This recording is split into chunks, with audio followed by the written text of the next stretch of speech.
Assalamualaikum warahmatullahi wabarakatuh.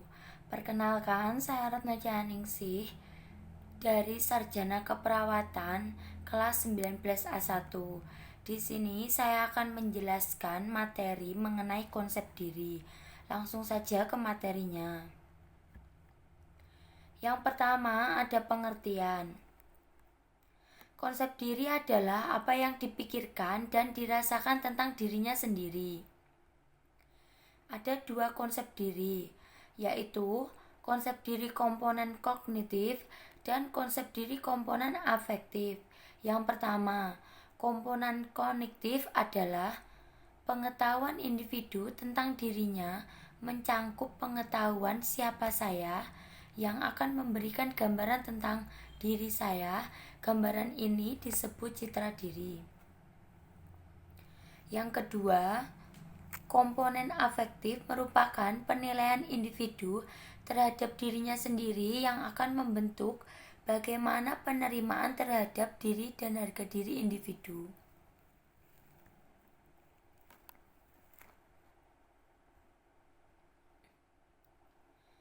Selanjutnya ada aspek-aspek konsep diri.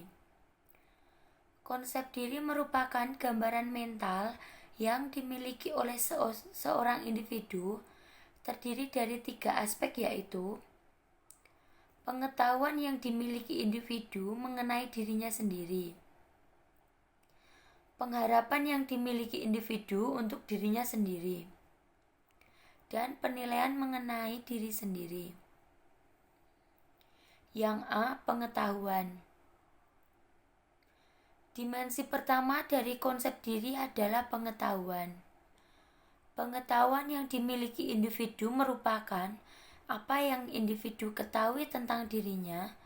Dalam benak setiap individu ada satu daftar julukan yang menggambarkan tentang dirinya. Hal ini mengacu pada istilah-istilah kuantitas seperti nama, usia, jenis kelamin, kebangsaan, pekerjaan, agama, dan sebagainya. Sesuatu yang merujuk pada istilah-istilah kualitas seperti individu yang egois, baik hati, tenang, dan bertemperamen tinggi.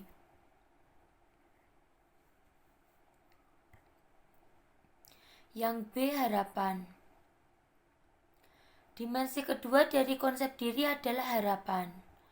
Harapan merupakan aspek di mana individu mempunyai berbagai pandangan ke depan tentang siapa dirinya menjadi apa di masa mendatang.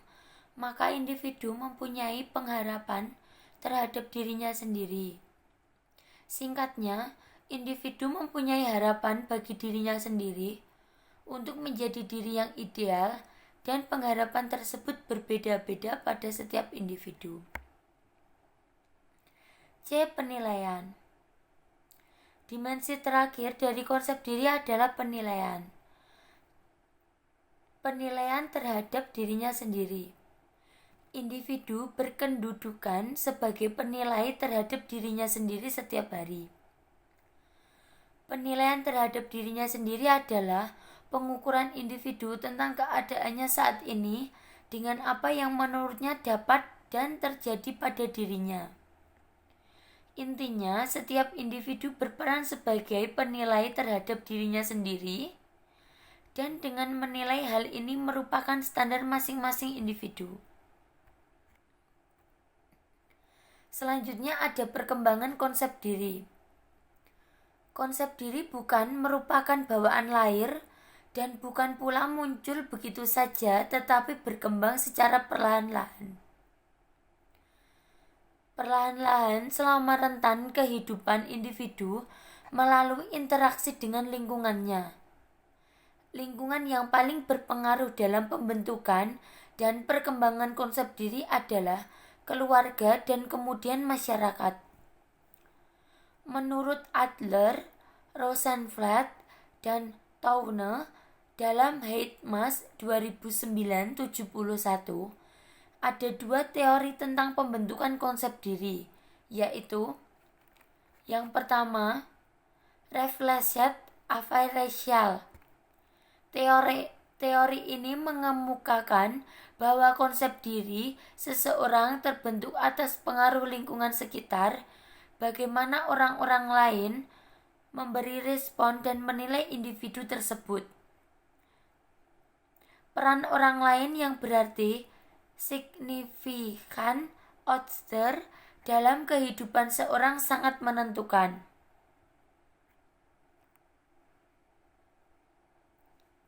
Yang kedua, social comparison. Teori ini mengemukakan bahwa konsep diri berkembang melalui proses interaksi seseorang dengan lingkungan sepanjang rentan kehidupannya.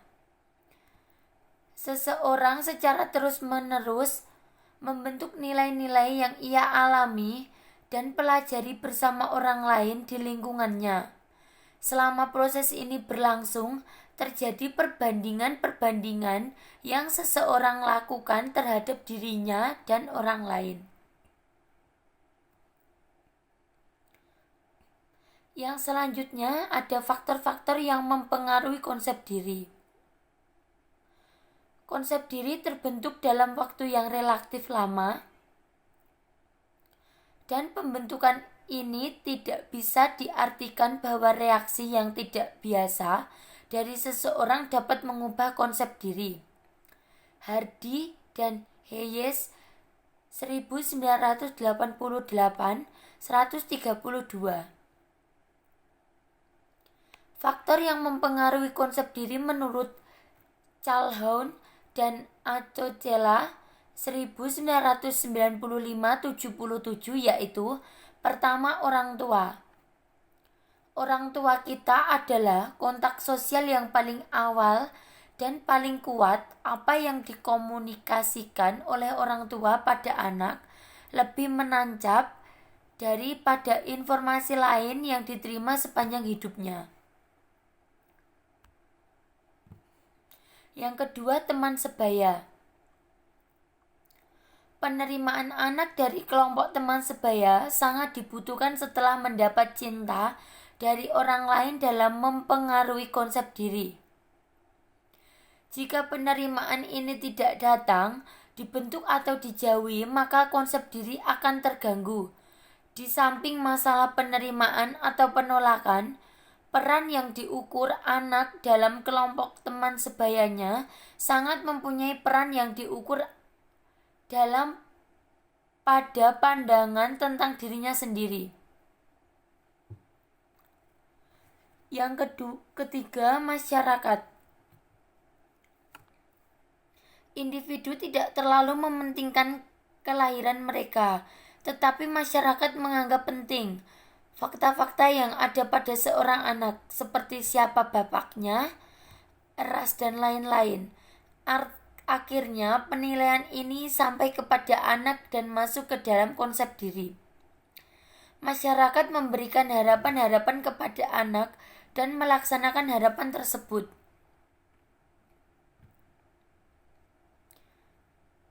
Jenis-jenis konsep diri. Menurut Acocella 1997-72, konsep diri terbagi dalam dua jenis, yaitu: pertama, konsep diri positif. Konsep diri yang lebih berupa penerimaan diri bukan sebagai suatu kebanggaan yang besar tentang dirinya. Dapat memahami dan menerima dirinya sendiri secara apa adanya.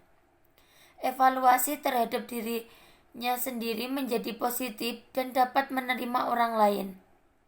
Individu yang memiliki konsep diri positif akan merancang tujuan-tujuan yang sesuai dengan realitas. 2. Konsep diri negatif. Pandangan seorang tentang dirinya sendiri benar-benar tidak teratur, tidak memiliki perasaan kestabilan dan keutuhan diri. Individu tersebut benar-benar tidak tahu siapa dirinya, apa kelemahan dan kelebihannya, atau apa yang ia hargai dalam kehidupannya. Contoh tren isu. Nyonya L berusia 56 tahun beragama Buddha dengan kondisi berbicara dan tertawa sendiri. Salah satu petugas bertemu dengan pasien di jalanan dengan keadaan pasien sedang memakan sisa-sisa makanan dari pembuangan sampah. Pasien tampak kotor dan bau. Berdasarkan informasi yang diperoleh dari pegawai, pasien pertama kali masuk rumah sakit sempat marah-marah kepada lingkungan sekitarnya. Dan setibanya di rumah sakit, saat pasien disuruh untuk mandi, pasien marah-marah kepada petugas.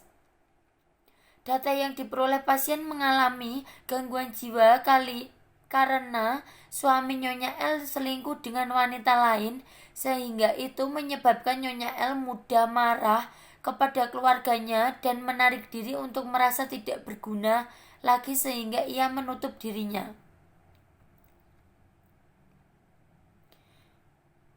Yang terakhir, asuhan keperawatan pada pasien gangguan konsep diri. Yang pertama, mengidentifikasi kemampuan dan aspek positif yang dimiliki pasien. Yang kedua, menilai kemampuan yang dapat digunakan, menetap atau memilih kegiatan sesuai kemampuan, melatih kegiatan sesuai kemampuan yang dipilih nomor 1. Yang ketiga, melatih kegiatan sesuai kemampuan yang dipilih nomor 2. Yang keempat, melatih kegiatan sesuai kemampuan yang dipilih nomor 3. Yang kelima, melatih bercakap-cakap sambil melakukan kegiatan harian. Yang keenam, mengontrol halusinasi dengan cara minum obat. Yang ketujuh, mengontrol halusinasi dengan bercakap-cakap. Sekian presentasi mengenai materi yang saya sampaikan. Kurang lebihnya saya mohon maaf. Wassalamualaikum warahmatullahi wabarakatuh.